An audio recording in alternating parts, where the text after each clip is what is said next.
At 58 years old, Marvin Sapp, the gospel legend whose voice has shaken churches and arenas around the world, has finally broken his silence and accepted what so many have whispered, speculated, and rumored for decades.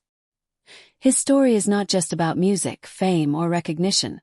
It's about a man who carried the weight of expectation, scandal, loss, and faith, all while standing tall in the public eye.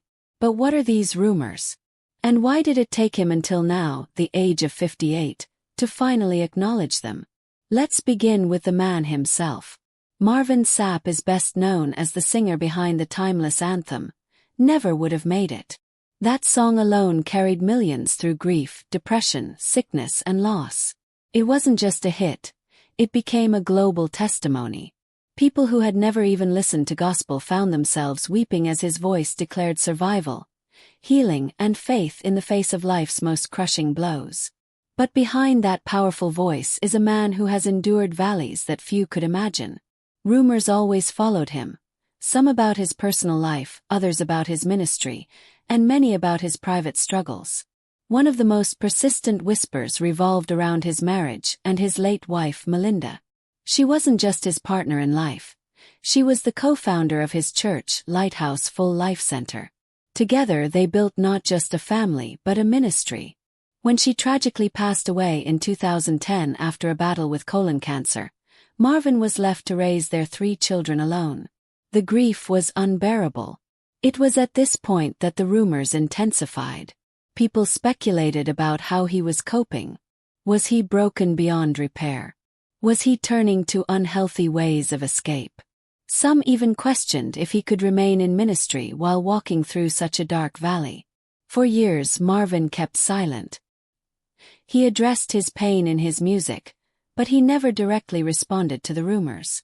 Songs like "The Best in Me" and "My Testimony" became his shield, his way of speaking truth without speaking directly. He turned whispers into worship, but still the questions remained. Then came the rumors about relationships. After his wife's death, people began linking Marvin with various women in the gospel community. Photos circulated online. Social media did what it does best: create narratives with little evidence. People speculated about him remarrying, about secret relationships, about hidden struggles. Once again, Marvin remained silent. But behind the silence, he was wrestling. He has openly admitted in interviews that grief led him to some very dark places. Depression, loneliness, and frustration became daily battles. He felt judged by the very church he had poured into. The same people who praised his music were the ones whispering about his pain. And here lies the truth. The rumors that Marvin Sapp has finally accepted at 58 are not about scandal, not about disgrace, but about being human, about being vulnerable, about finally saying, "Yes, I struggled. Yes, I felt broken. Yes, I made mistakes. But God kept me." For years, Marvin carried the expectation of perfection. He was a pastor, a father, a gospel icon. People wanted him to be untouchable. But at 58 he is done pretending. He has accepted that the rumors of his struggle are true. He has accepted that yes, he has been misunderstood, misrepresented, and misjudged. But he has also accepted that all of it, the pain, the whispers, the grief, the rumors, are part of his testimony. Sapp's story reminds us of a powerful truth. When you are in the public eye, people will always talk.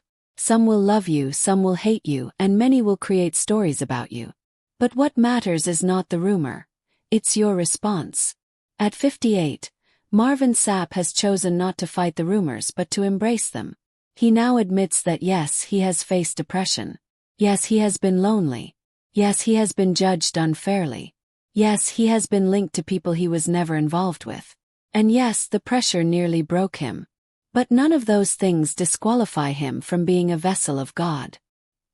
He says openly now that the rumors no longer define him. They refine him. They force him to rely on grace. They force him to confront his own weaknesses. And more importantly, they remind the world that he is not a perfect man. He is simply a saved man. His transparency has breathed new life into his ministry. Fans who once whispered about him are now inspired by his honesty. Other pastors, once afraid to admit their struggles, now find courage in his story. His acceptance of the rumors has turned gossip into gospel. And it's not just about him. Marvin Sapp's journey speaks to anyone who has ever been the subject of whispers, lies, or rumors. Anyone who has been misunderstood. Anyone who has been talked about while walking through grief. His message is clear. You don't have to run from rumors. You don't have to deny your humanity. You can stand in your truth and let God speak for you. Even musically, Marvin has entered a new season. His recent projects are not just about worship, but about wisdom. He sings from the perspective of a man who has seen it all. Fame, loss, failure, victory, and survival. At 58, he no longer sings for applause. He sings for healing. And maybe that is the greatest acceptance of all. He no longer seeks to control the narrative. He lets the rumors stand because they cannot overshadow his reality. His reality is that he is still standing, still singing, still pastoring, still raising his family, still testifying. As he once sang, "I never would have made it without you." That line, which has echoed around the world, is no longer just a lyric.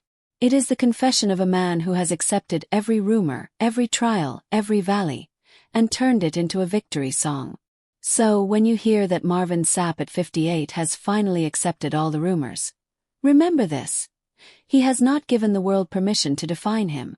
Instead, he has taken back control by saying, "Yes, I struggled. Yes, I hurt.